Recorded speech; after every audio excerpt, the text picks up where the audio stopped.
狗狗满怀期待地朝上望去，这口10几米的深井已经将它困了3天，只因为犬吠了几声，原本流浪的狗狗就被扔进了井里。它精疲力竭地蜷缩在一块岩石上，此时眼里充满了绝望和无助。由于长时间没有进食，狗狗的体力已经完全透支，强烈的求生欲让它在水中拼命挣扎。可四面光滑的墙壁却看不见一丝生命的曙光，唯一凸起的岩石成了它活下去的希望。狗狗紧紧抱住那块希望之石，然而3天2夜的苦苦支撑已经让它耗尽了所有的力气。此时情况危急，救援已经刻不容缓。在做好安全措施后，救援队立刻前往坑内进行营救。陡峭的岩石让救援人员很难找到着力点，因此只能缓慢向下爬行。见到有人下来后，聪明的狗狗立马朝着救援人员游了过来，仿佛它也明白小哥是来营救自己的。狗狗不吵也不闹，任由小哥将自己送进网内。这一刻，它知道自己得救了。随着绳索的缓缓上升，狗狗终于脱离了浸泡3天之久的苦海。很难想象它是如何在这样的环境支撑这么久的，也许是强烈的信念使它熬了过来，同时也为它带来了好运。最终在大家的共同努力下，狗狗被成功营救了上来，大家悬着的心也跟着落下。随后2位小哥带上狗狗，马不停蹄地前往动物救助站。半小时后，他们抵达了目的地。医生随即开始对狗狗进行初步检查，经过仔细观察后，发现狗狗的身体严重水肿，好在并没有明显的内伤。经过2天的治疗，狗狗的身体开始逐渐好转。这世上有一种美叫善良，不懂得爱护动物的人也不会懂得如何去爱人。愿每条流浪生命都能被温柔以待。小白是一只会寻宝的狗，只见它四处在海边搜寻着什么，没一会儿就叼着一个大宝贝跑了回来。凭借着独特的本领，小白成功让主人开豪车住别墅。主人告诉我们，小白的智商很高，每次退潮后他都会带着狗狗来到海边，而小白也十分专业，他总是能准确地找到宝物。只见他踉踉跄跄地走进水里，在水里扒拉几下就一头扎了进去，叼起一只大宝贝，转头就跑上了岸。仔细一看，原来宝物竟是个大海参。要知道海参被称为8大珍宝之一，许多人都用它来进行滋补，这种好东西可并不好找，然而狗狗却可以轻松地找到。主人说每次带小白来海边，他都会带上一个罐子，基本用不上半小时罐子就会被装满，而他似乎也很喜欢寻宝的工作。普通人难以发现的海参，对于小白来说却是小菜一碟。这不，转眼间的功夫，狗狗又找到一只。就在大家称赞小白的寻宝技能时，狗狗却叼了一块石头跑了回来。难不成狗子也会有失误的时候？下一秒，经过清洗的石头秒变大海参。看来小白寻宝的实力果然不一般。主人抱着狗狗笑着说，小白几乎从未出现过失误，可大家表示不服，于是找来一真一假的海参对小白进行考验。外形上不能说一模一样，简直是毫无差别。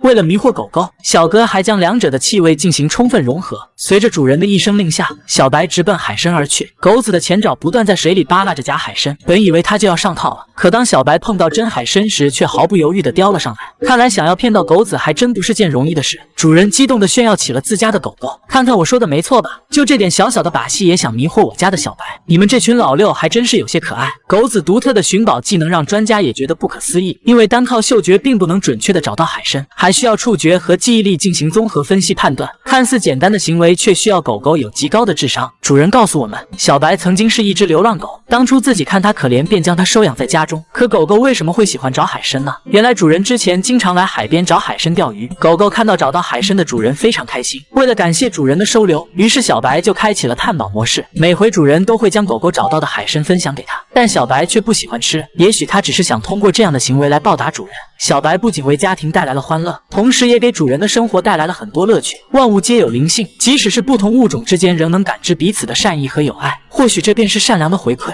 眼前的饲养员抱着海豚失声哭泣，因为这将是他们余生的最后一次见面。海豚夫妻在这座海洋馆表演了整整10年，他们出色的表演赢得了无数观众的掌声和认可，而今天将是他们离开海洋馆的日子。也许海豚夫妻知道这将是自己的最后一次演出，所以他们把每个动作都做到了极致。精彩的表演引得在场的观众掌声不断。伴随着演出的完成，这对夫妻即将告别生活了10年之久的地方。饲养员抱着海豚忍不住流下了泪水，而海豚也久久不愿离去。眼前的告别也让工作人员泪目。虽然他们彼此有着万般不舍，但为了让海豚能更好的生活下去，大家决定将海豚送回故乡的海域。为了防止海豚途中出现意外，工作人员特地帮海豚做了加固处理。智商卓越的海豚也非常配合大家的工作，但嘴里不停地发出叫声，似乎在诉说着不舍的离别。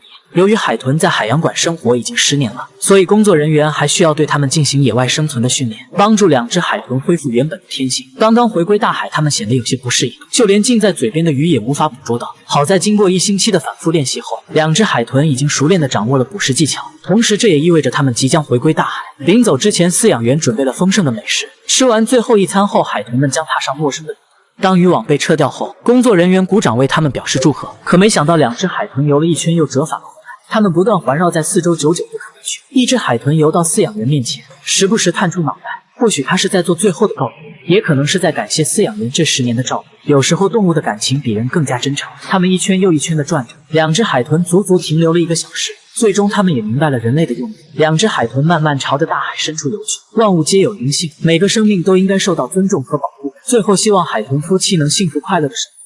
母爱究竟有多伟大？为了使困在坑内的孩子能活下来，母象义无反顾地跪在深坑里，不惜舍弃生命来为小象哺乳。而这一跪便是3天2夜，眼前的场景让人震惊不已，在场的救援人员也都为之感动流泪。深沉的母爱将他牢牢锁在了这个深坑里。当工作人员想让他离开时，却发现母象的身体已经无法动弹。原来为了守护他的孩子，象妈妈耗尽了所有的力气，她的生命危在旦夕。此时的救援已经刻不容缓，大家找来大型吊机，将母象从坑内小心翼翼地拉上来。然而被救上来的母象却没有了呼吸，任凭工作人员如何呼唤，它始终躺在地上一动不动。当看见倒在地上的妈妈时，小象拼命地朝着母亲的方向爬去，它发出了撕心裂肺般的吼叫，仿佛在说：“妈妈，不要丢下我。”可即便用尽了全身的力气，它始终无法爬出这个困住自己的深坑。最终，小象因体力不支摔了下去，一声声痛苦的哀嚎响遍四周。它不断地呼唤着妈妈，每一声的吼叫都代表着对母亲无尽的牵挂。另一边，救援人员正全力地抢救象妈妈。此时，母象的心跳已经停止，大家立刻对大象进行心肺复苏。人们爬到象背上，用手反复按压。尽管救援人员竭尽全力的抢救，可始终没有看见母象任何的生命迹象。即便如此，每个人都不想放弃这位伟大的母亲。此时，天空细雨蒙蒙，让本就悲惨的一幕显得更加凄凉。几分钟后，小象在人们的帮助下终于爬出了深坑，它缓缓朝着母亲走去，试图唤醒自己唯一的亲人。与此同时，一位工作人员继续为母象进行心肺复苏。然而，悲伤的结局似乎早已注定，大家不愿看到小象失去妈妈，更不想放弃一位伟大的母亲。也许是大家的祈祷感动了上天，下一秒，象妈妈竟站了起来，奇迹般的故事再一次上演。看到这一幕的救援人员喜极而泣，大家的努力终于得到了回应。远处的小象紧紧依偎在妈妈身旁，再次感受着那份久违的幸福和依赖。不久后，象妈妈带着小象朝着森林走去，她突然停下，望向人群，似乎在向人们表达由衷的感谢。有人说，世上的所有爱都是为了相聚，唯有母爱是为了分别，这大概就是母爱无私和伟大之处。最后，祝愿天下所有母亲都能平安健康。我是小奶狗 ，respect。一位小哥在海边散步时，发现岩石下竟生活着一窝流浪猫。猫咪一家瞪大了眼睛，好奇地观察着小哥。虽然流浪在外，但猫妈妈把每个孩子都照顾得白白净净，每只都是高颜值。很难想象在食物匮乏的海边，它们是如何生存下来的。突然，从远处传来一阵机车的声音，受到惊吓的猫咪马上躲了起来。不久后，两只小奶猫又爬了出来，也许是第一次看见人类。小猫好奇地打量着小哥，仔细观察才发现猫咪一家的生存环境如此简陋，这里无法遮风挡雨。如果到了冬天，它们又该如何度过呢？这只胆大的小猫一直盯着小哥看，小哥忍不住想要伸手摸下小猫，可它却马上躲进了石缝里。受到惊吓的小猫跑到妈妈的身后，目不转睛地看着小哥。为了方便与猫咪们近距离交流，于是小哥来到另一边观察。奇怪的是，猫妈妈并没有感到害怕，反而瞪着大眼，一副温柔的样子。但小猫们似乎很害怕自己，无奈自己又不会说喵语，也许担心宝宝们的安全，猫妈妈选择了在隐蔽的石缝里安家。可它为什么不害怕人类呢？原来小哥是一位非常有爱心的人士，平时经常在海边喂养流浪猫，久而久之，猫咪便对小哥放松了警惕。虽然不同物种无法交流，但彼此仍能感知对方的善良。看见小猫不断舔着岩石，大概它们应该是饿了。幸好小哥每次包里都会备上一包猫粮，看见食物的猫咪冲着小哥喵喵叫着，随后迅速地从岩石下跳了上来，可发现盘子里一点食物也没有，喵叫了一声又躲了回去，似乎脸上还有点委屈。看见小哥从包里拿出猫粮后，他又转身跑了过来，小哥抓起一把放到了盘子里，随后猫咪开始狼吞虎咽地吃起来。虽然自己过着吃了上顿没下顿的生活，但猫妈妈却把孩子养得白白净净，这大概就是母爱的伟大之处吧。此时闻到香味的小猫探出小脑袋观察，由于胆子太小，小猫们始终不敢从石缝里出来，于是小哥将食物递给小猫闻了闻，忍不住诱惑的小猫咪还是壮着胆爬了上来。然而另外一只似乎找错了方向，由于是第一次吃猫粮，小猫有些不知如何下嘴。为了让孩子能吃饱，猫妈妈主动走开，将食物留给了小猫。小哥看出母猫的意图后，决定让猫妈妈和小猫们分开进食。将猫粮重新放好后，小哥将两只小猫捞出来继续干饭，把最好的留给最爱的。这或许是每个做母亲与生俱来的天性。这边胆小的几只急得喵喵叫，却始终不敢出来。小哥伸手想将它们捞上来，结果小猫们瞬间就跑没了影。趁小猫不注意，小哥抓住机会总算抓上来一只，本想让它吃顿饱饭，可胆小的猫咪转身就躲回了石缝里，还一脸惊恐地望着小哥。没办法，小哥只好继续寻找其他小猫。此时一只胆大的爬了上来，嘴里还喵喵叫个不停，似乎想让小哥帮帮自己。小哥将它捞起放到了岩石上，果然小猫有些饿了。除了2只小猫在努力干饭，其他的几只始终躲在石缝下不敢出来，这让小哥很是头疼。也许有些动物天生就比较胆小，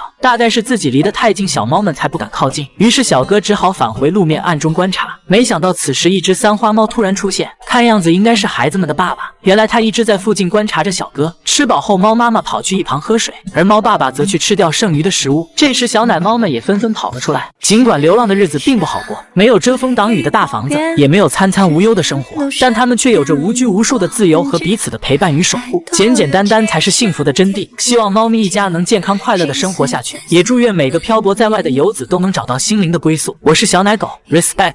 他千辛万苦从垃圾桶翻出一块碎肉，转身却将肉递给了死去的妈妈，而自己每天喝脏水、吃石头和草根，200个小时的日夜守护，只为能等到妈妈醒来的那天。因为只要在妈妈身边，他就永远不会觉得自己是在流浪。在猫咪的认知里，他觉得妈妈只是睡着了。为了唤醒妈妈，小猫每天都会帮母亲清理毛发，可他不明白为什么妈妈不理自己。当夜幕降临，小猫紧紧依偎在冰冷的身体旁，他试图将自己的体温分享给妈妈，可即便用尽了所有的办法，他始终没能得到妈妈的任何回应。无助的他只能在小巷深处苦苦守候。一位热心的大姐说，之前经常可以见到猫妈妈带着小猫在附近觅食，但最近一直没有看见它们的身影。大家经过一番仔细的查找，最终在一条小巷里发现了小猫。它害怕的蜷缩在角落里，眼神无助的看着躺在地上的母亲。小哥通过缝隙观察到，猫妈妈的身体已经干枯，显然已经去世多日。可此时离开巷子的小猫去了哪里呢？最终小哥在一处墙角发现了它。小猫正大口喝着管道旁的脏水，喝完水后，它又迅速回到了妈妈身边。没有妈妈的照顾，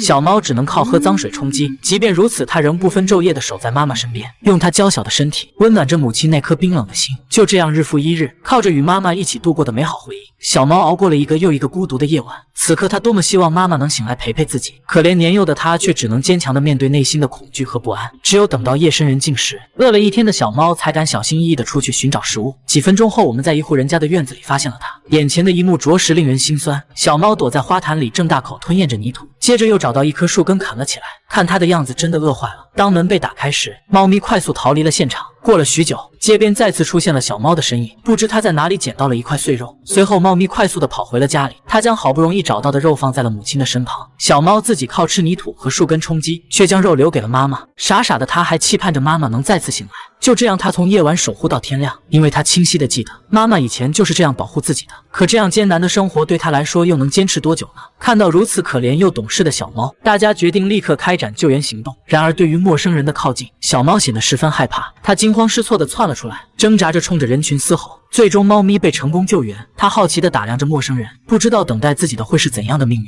见到小猫被顺利救援后，邻居们都露出了笑容。当看见医生正在处理母猫的尸体时，小猫紧紧注视着妈妈，它一遍又一遍地呼喊。也许是无法接受妈妈的离去，小猫的目光从始至终都没离开过躺在地上的母亲。但今后它必须要学会独自生活了。热心的大婶忍不住流下了感动的泪水。随后，小猫被送到医院进行检查。对于周围陌生的环境，它显得十分害怕。接着，医生为猫妈妈进行了检查。令人震惊的是，它的胃里装满了各种塑料垃圾。医生表示，这是导致母猫死亡的直接原因。然而，小猫的检查报告也让所有人惊呆了，因为猫咪的身体里除了泥土、石块和树根，没有其他任何正常的食物。它把能吃的食物全部留给了妈妈。医生说很难相信它能活到现在。工作人员抱着它准备和妈妈做最后的告别。小猫拖着虚弱的身体慢慢爬向妈妈，它紧紧依偎在母亲身边，感受着那份熟悉的温暖和母爱。当医护人员将它抱走后，小猫的目光依旧没有从妈妈身上移开，眼里满是不舍。也许此时它也明白以后再也见不到妈妈，哪怕是如此冰冷的怀抱，它也不愿离开。对于它来说，妈妈就是它的一切，把最好的留给最爱的人。或许这才是爱的完美诠释。谁言寸草心，报得三春晖。2只流浪猫真实演绎了母子情深的博爱。万物皆有灵性，愿每条流浪生命都能被温柔以待。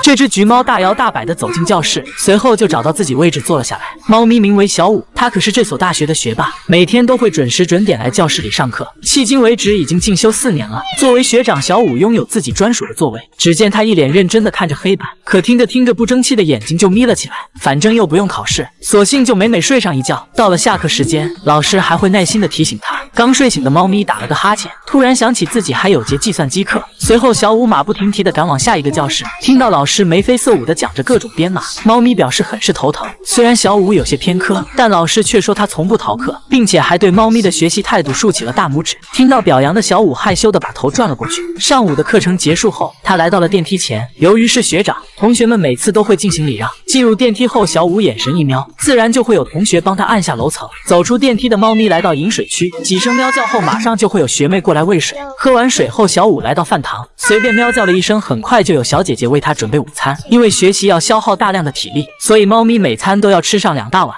偶尔课间也会吃点小零食。午饭之后，猫咪又开始继续上课，但转了一圈，发现好像自己走错了课堂，下午应该是音乐课才对啊。转了半小时的猫咪终于在角落里找到了音乐室。由于这次迟到时间太久，小五很快就被班长请了出去。郁闷至极的小五打算出去散散心，毕竟劳逸结合才能更好的学到知识。可猫咪为什么会出现在校园里呢？据知情人讲述，小五的主人以前也是这里的学生，每天都会带上小五一起上课，但毕业之后却没有将他一起带走。至此，猫咪就留在了校园里，它还是会每天习惯性的去那些熟悉的教室里上课。就这样，日复一日，猫咪也顺理成章的成为了学长。虽然失去了主人，但猫咪却成了同学们的团宠，大家还特意为它布置了宿舍。小五看见新家后非常满意，毕竟自己不用再到处睡地板了。据说经过4年的进修，猫咪已经能简单和同学进行沟通了。你相信这是真的吗？10年，他在这里至少10年了。因为一句承诺，狗狗在这个路口守候了3000多个日夜。每当有行人经过时，狗狗都会认真检查每个路人的脸庞。10年来，他看了无数个面庞，可川流不息的人群中，却怎么也找不到那个熟悉的身影。一位保安大叔说，这条狗每天就待在这里，自己当了5年保安，从来没听它叫过一声。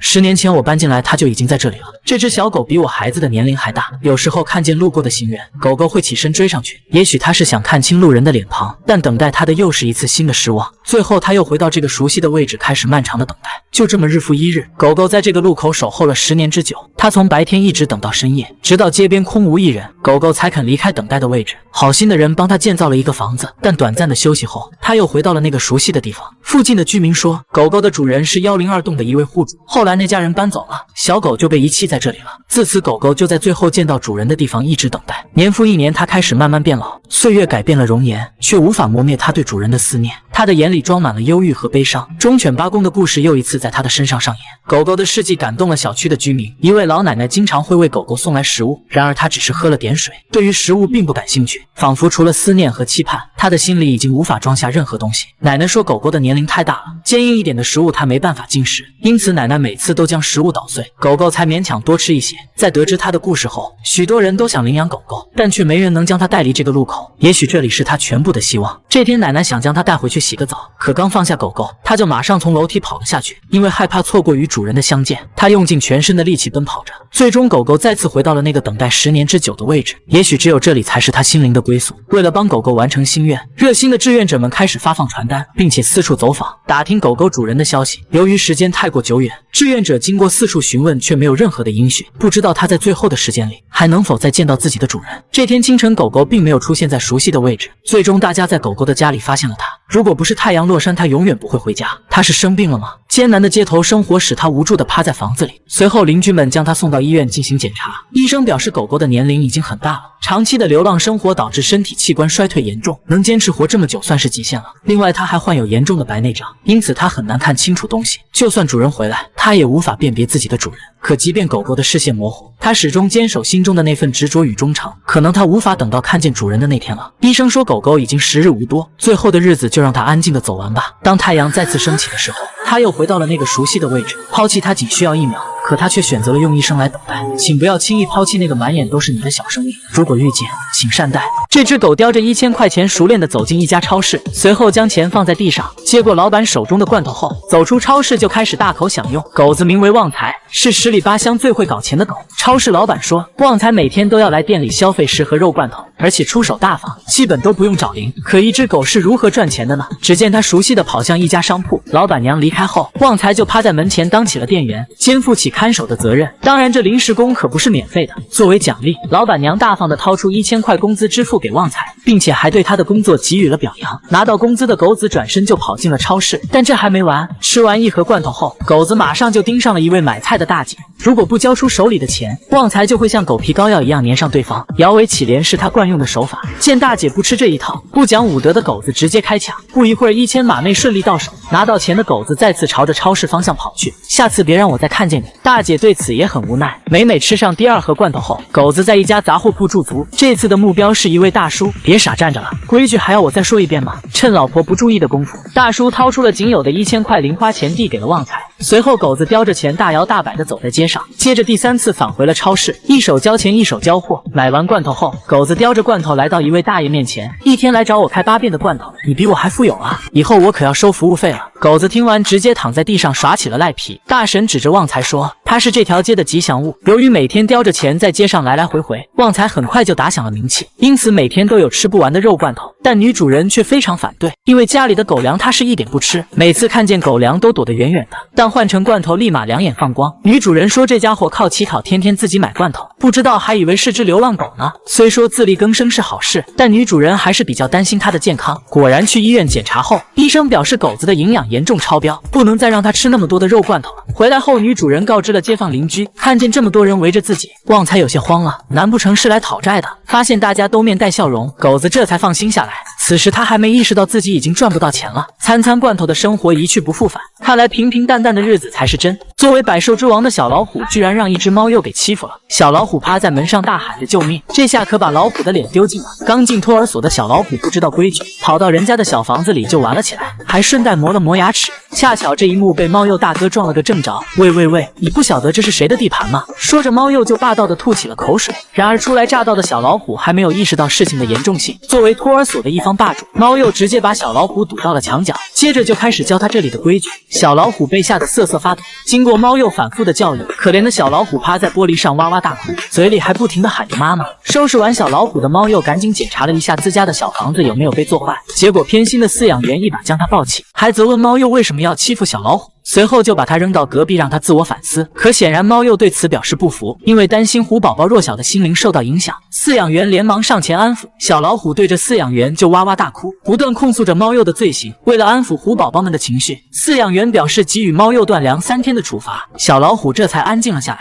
但隔壁的猫鼬瞬间就急了，疯狂地扒拉着玻璃想要出去继续揍他，可门却怎么也打不开。没办法，只好去找大哥帮忙。大哥，隔壁几个新来的说他们才是这里的王，让咱们小心点，等我刷完牙就去教训一下他们，是龙也得盘着，何况还是几只小老虎。正当小老虎们睡得正香时，突然响起一阵敲门声，小老虎瞪大了眼睛，原来是黑猩猩找上门了。小老虎瞬间就慌了，怎么办？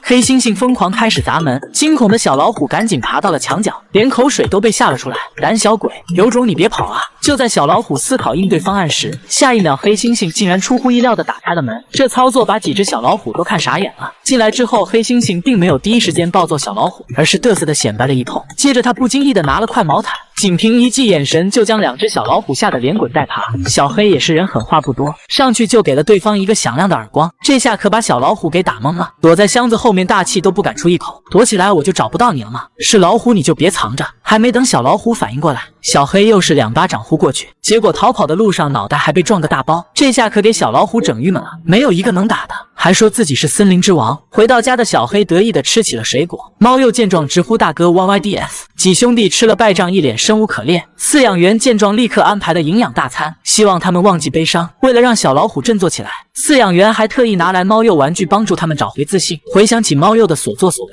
小老虎狠狠地咬了下去，痛快地发泄着心中的委屈。接着另一只也加入了其中，有了自信的老虎就是不一样，这回竟敢主动上门发起挑衅。见对方来势汹汹，黑猩猩抓起毯子就跑到一旁躲了起来。猫鼬见状有些蒙圈，这是什么情况？大哥怎么也怂了？看见2只小老虎不会开门，黑猩猩嘲讽道，还想和我拼？你们有这个实力和智商吗？妈妈别丢下我。一只双腿瘫痪的小猫因为害怕正拼命地呼唤着妈妈，为了追上妈妈，它用尽全身的力气艰难向上攀爬，好不容易跨过了一个台阶，却又被另一个台阶挡住了去路。因为无法正常行走，它只能无助地望着远去的妈妈。突然有人开门，惊恐的它用尽全身力量躲回了角落，因为只有在这里它才认为比较安全。夜晚时，母猫再次出现，仔细观察后，它缓缓走向了角落。不久后，猫妈妈转身离开了，小菊连忙追了出来，它四处张望着，不停地呼唤着妈妈，可找了许久也不见妈妈的身影。然而母猫并没有离开，只是默默在远处守护着小菊，眼里满是心疼和无奈。由于得不到妈妈的回应，小菊眼含泪水，竟然哭了起来。他只能无助地舔着自己受伤的腿。此刻他多想妈妈能陪陪自己啊！第二天，猫妈妈一大早就赶来探望小菊，每走一步她都非常警惕，生怕暴露孩子的藏身之所。而此时小菊已经在等待妈妈的到来。就这样，猫妈妈日复一日地照顾着小菊。小哥说大家都很想救助小猫，可他的警惕性太高，很难捕捉。附近一位好心的小姐姐经常会为小菊送来食物，但只有等没人时她才敢出来。小菊还是很害怕，她并没有第一时间去吃，而是不断地呼唤着妈妈。只有在妈妈的陪伴下，她才能放心地吃东西。为了救助可怜的小菊，第二天小姐姐请来了专业的救援队帮忙。此时猫妈妈出现在围墙上，她远远地注视着人们的一举一动。救援队搬开沉重的柜子，蜷缩在角落的小菊看着眼前的陌生人，流露出害怕的神情。救援人员将她抱起后，小菊显得非常抗拒。进到笼内的小菊无助地望向妈妈，她不知道自己会被怎样。在目睹整个救援过程后，猫妈妈跳下围墙，随后消失在了大街上。经过一系列的检查后，医生表示小菊的椎骨多处断裂，后半个身体已经失去了知觉。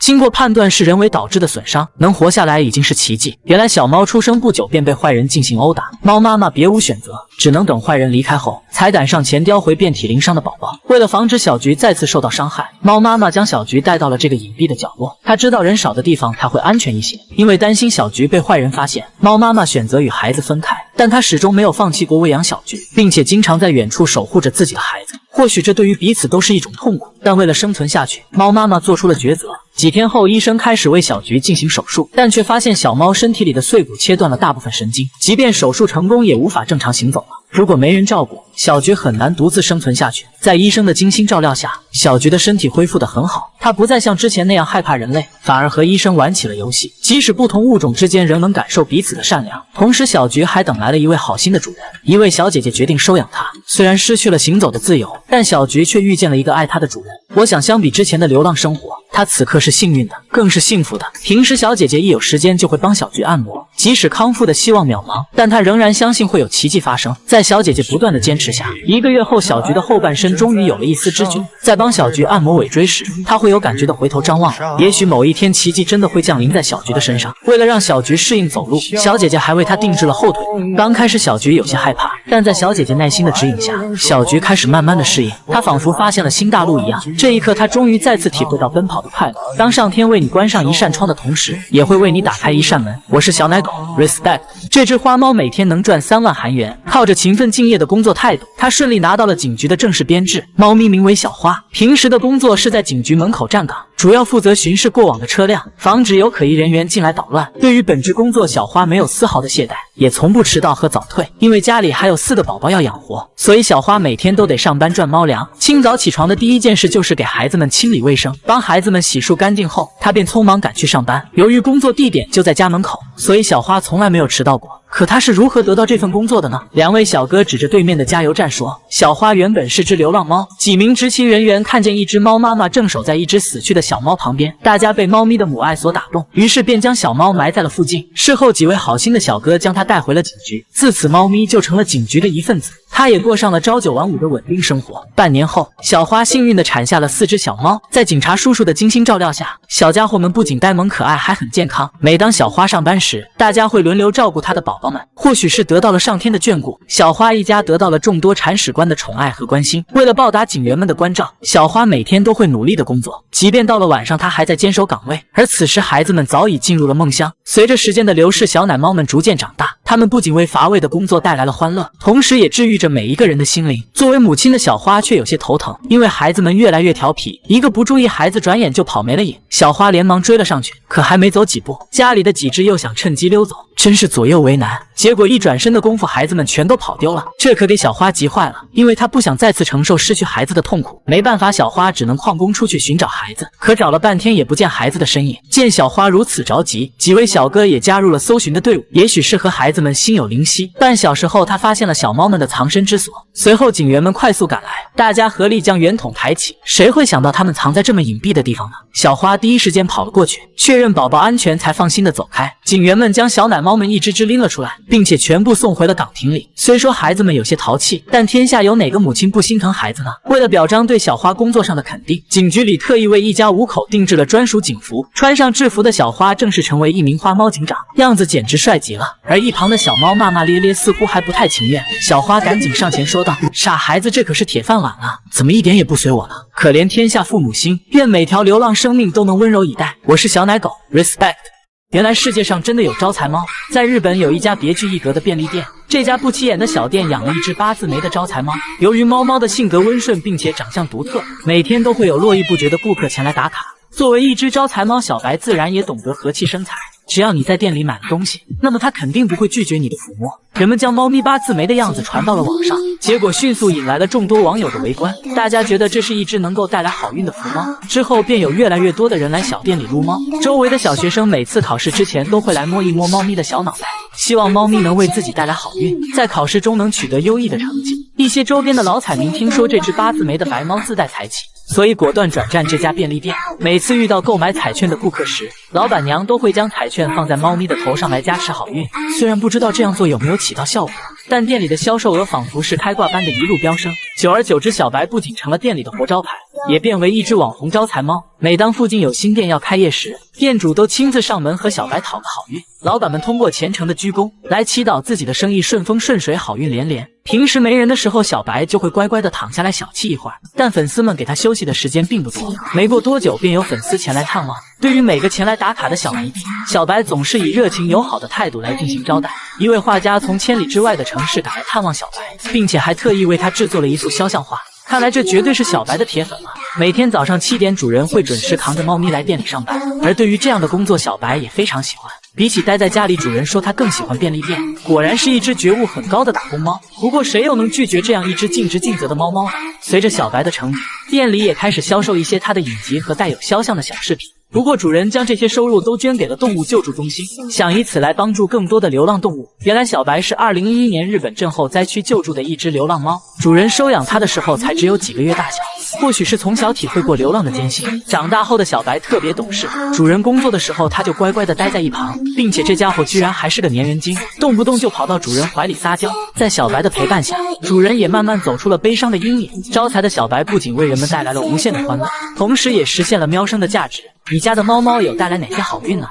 这是发生在自然界让人感动的一幕，一对流浪狗夫妻真实还原了爱情该有的样子。丈夫将碗里仅有的食物让给了妻子，可他自己却已经2天没有进食了。一位大叔说，2只狗狗已经在这片墓地生活2个月了，经常能看见它们在附近寻找食物。我们发现2只狗狗都受了不同程度的伤，一只的脖梗处被项圈深深勒住，应该是狗狗很小的时候戴上去的，现在已经嵌进了肉里。而另一只狗狗走路一瘸一拐，大概率也是人为所导致的。尽管每天都承受着巨大的痛苦，可它们却丝毫没有放弃对生活的希望和乐观。或许没有锦衣玉食的生活，可自由自在何尝又不是一种幸福呢？它们相互依偎在一起，彼此照顾着对方。由于狗狗脖梗的伤口已经感染，它总会抓痒来缓解不适，这时另一只狗狗就会出现帮它舔舐着伤口。一位附近的居民被它们诚挚的感情所打动，所以会经常送来一些食物。而2只狗狗也非常恩爱，丈夫每次都会等妻子吃饱后再去吃余下不多的食物。大家发现这只公狗的胸前也受了伤，可它依然在不离不弃地保护着妻子。面对陌生人的靠近，它们显得异常警惕。当得知有危险后，它们马上分头跑开了。就连经常投喂的大叔也无法靠近狗狗。可它们为什么对人类如此警觉呢？大叔带我们来到一处草地，原来2只狗狗已经有了爱情的结晶，几只还没睁开眼睛的狗宝宝幸福依偎在一起。这时我们才知道，它们把家安在了墓地旁的草堆里。不久后，2只狗狗的身影出现在画面中，狗妈妈第一时间跑去查看孩子们的情况。感知到妈妈回来的狗宝宝立刻钻到母亲怀里喝奶，而狗爸爸则在外面守护着。这时人们才明白，他们逃跑是为了保护自己的孩子，而选择分开是为了降低一起被抓住的概率，因为家里还有一群嗷嗷待哺的孩子需要照顾。2只狗狗的伤让人很担心，如果没人救助它们，很可能活不了多久。第2天，救援队决定立刻开展行动，大家在墓地附近安置了铁网，打算通过食物来进行诱捕。下午时分，2只狗狗出现在了画面中，长期流浪的直觉让它们察觉到了危险，它们一直在铁笼周围谨慎地打量着，最后选择了离去。第1次的救援以失败而告终。2小时后，狗妈妈又折返了回来，或许是没有找来其他食物，为了有更充足的奶水喂养孩子，明知危险的他还是义无反顾地走了进去。随后狗爸爸也跟了上去。此时笼门突然关闭，2只狗狗顿时被巨大的声响吓了一跳。在大叔的安抚下，它们逐渐平静了下来。